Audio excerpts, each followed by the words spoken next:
Assalamualaikum warahmatullahi wabarakatuh.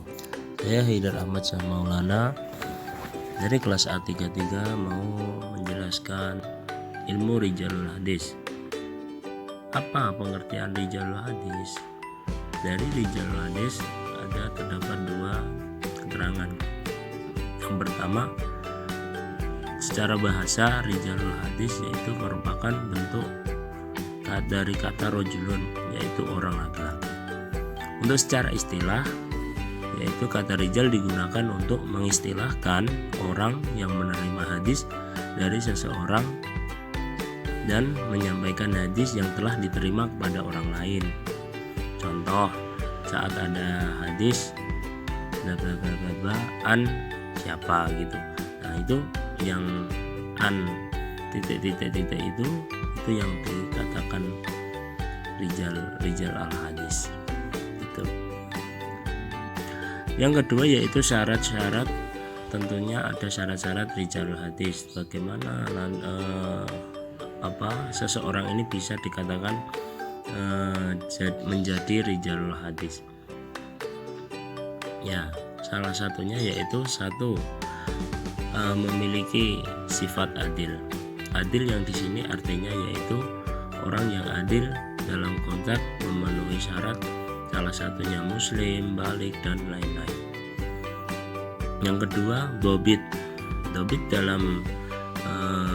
adalah kalau di dalam bahasa Arab yaitu kuat segalanya, kuat hafalannya, kuat tulisannya, kuat ilmunya, dan lain-lain. Terus yang ketiga, menjaga muruah. Nah, ini penting bagi seorang yang bisa dikatakan rijal itu, ini harus menjaga muruahnya, menjaga harga diri dengan cara berakhlak yang mulia dan menjauhi akhlak yang tercela. Nah, itu salah satu untuk bisa dikatakan syarat-syarat. Kalau memenuhi syarat-syarat itu bisa dikatakan rijalul hadis. Terus yang ketiga yaitu gelar-gelar yang ditujukan kepada rijal hadis ini banyak sekali. Salah satunya yaitu satu, al-musnid, yaitu orang yang meriwayatkan hadis dengan sanadnya. Artinya baik ia mengetahui atau tidak. Al-musnid juga disebut adilabul al-muqtadi dengan ar-rawi. Yang kedua, thalib al-hadis, yaitu orang yang sedang menuntut hadis. Ini gelar yang kedua. Terus yang ketiga, al-hafid. Untuk gelar ini ada pengertian, yaitu salah satu ulama mengartikan ada beliau yang menghafal 100.000 hadis, baik dalam segi matan maupun sanadnya. Terus ada lagi yang mengatakan bahwasanya al-hafid ini bila harus menghafal lebih dari 100.000 hadis lengkap dengan sanadnya, maka ia baru bisa dijuluki dengan al-hafid tadi. Terus ada al-muhaddis, yaitu untuk gelar para muhaddisin yang awal dan akhir. Terus al-hujjah, yaitu gelar keahlian para imam yang sanggup menghafal 300.000 hadis, baik matan, sanad maupun rawi. Terus ada al-hakim, yaitu orang yang mengetahui seluruh hadis yang pernah diriwayatkan baik dari segi sanad maupun matan dan sejarahnya. Ini tentunya lengkap sekali kalau pengertian al-hakim ini. Jadi tidak sembarang orang yang bisa mendapatkan gelar ini. Dan ia harus hafal lebih dari 300.000 hadis beserta sanadnya. Di antara lain ini ada Ibnu Dinar, Al-Lais bin Sa'ad, seorang mawali yang memberita buta di akhir hayatnya. Nah, terus yang terakhir yaitu Amirul Mukminin fil hadis. Untuk gelar ini sangat populer pada masanya.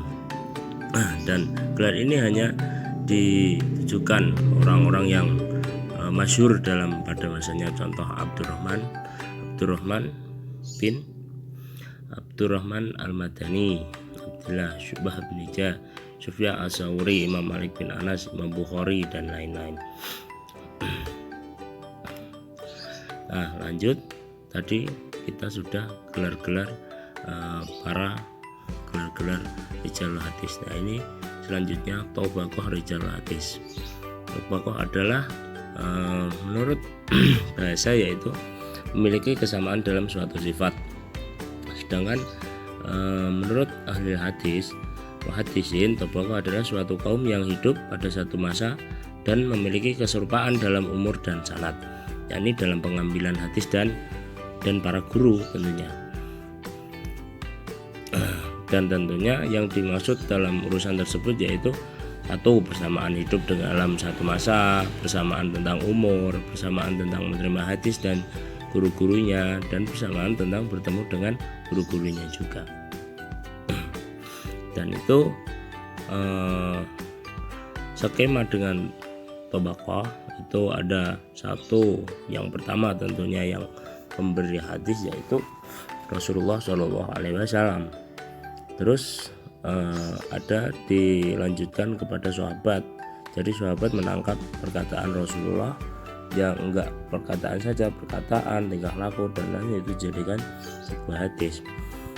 Nah, ini sahabat menjadi tingkatan pertama, yaitu untuk orang yang menerima hadis langsung dari Nabi Shallallahu Alaihi Wasallam.